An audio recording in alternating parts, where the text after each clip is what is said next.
Three #1 teams go down in week 1 of the 2015 Texas high school football season. What is the appropriate reaction to that? Panic!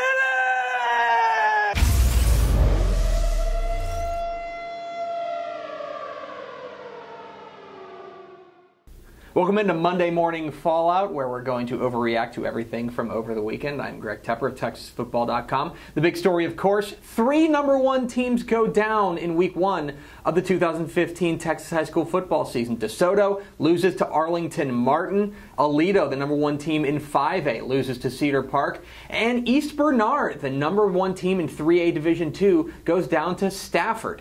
What does it all mean? Honestly, not a whole lot. I think that it's an important time to remember that this is week 1. This is as sloppy as all these teams are going to play. And if you were watching any of the highlights from across the weekend, you saw a lot of sloppy play. DeSoto in particular looked particularly bad in the first half against Arlington Martin. Aledo failed to find some playmakers. East Bernard's slot T offense really scuffled along the way.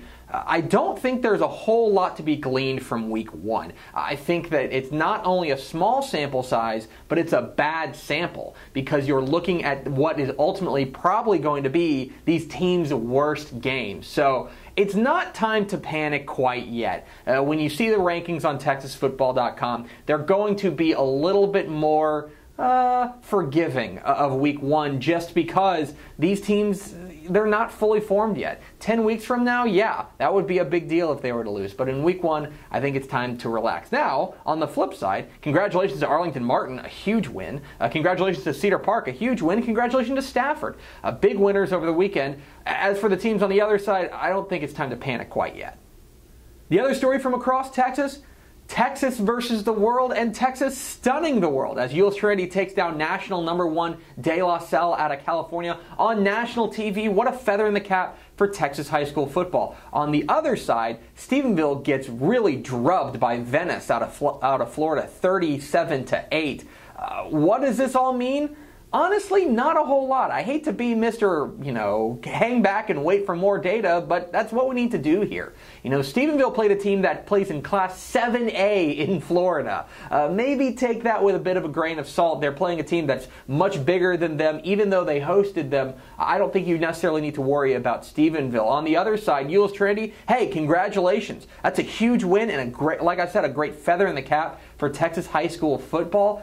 But it doesn't tell us a whole lot about how they're going to fare in Texas. I think there's a number of teams that are better than Yules Trinity that would have done the same thing, maybe even worse, to De La Salle. I think it speaks to the depth across the state of Texas.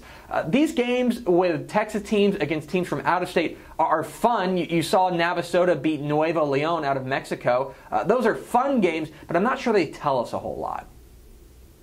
5 teams that impressed me this weekend. Joaquin goes on the road and beats Tenaha down in 2A. That's a great win for Joaquin. Allen, of course, without Kyler Murray, they look fantastic in a big win over Denton Geyer. Spring Westfield, impressive win over Manville. They are the real deal. Very impressed with that defense. Also impressed with El Paso Franklin, edging out Canutillo in a battle out in El Paso. And finally, Newton gets a big win over Tatum out there in the Piney Woods. They are for real. Tanner Holmes banged up late in that game, but if he's healthy, Newton is dangerous. 5 teams that disappointed me in week 1. Cuero losing to Wharton. That's not a great loss there. Corpus Christi Flower Bluff falls to Corpus Christi King. I know that that's a 6A over a 5A, but I have very high hopes for Flower Bluff. What about San Antonio Brandeis losing in week 1 to San Antonio Johnson? That's got to be a bit concerning there. Southlake Carroll falls to Austin Westlake. I think Austin Westlake's going to be pretty good, but Carroll's offense really sputtered there. And Bernie Champion losing to Buda Hayes in week 1. Those aren't great results. Again, week 1, though, take it with a grain of salt.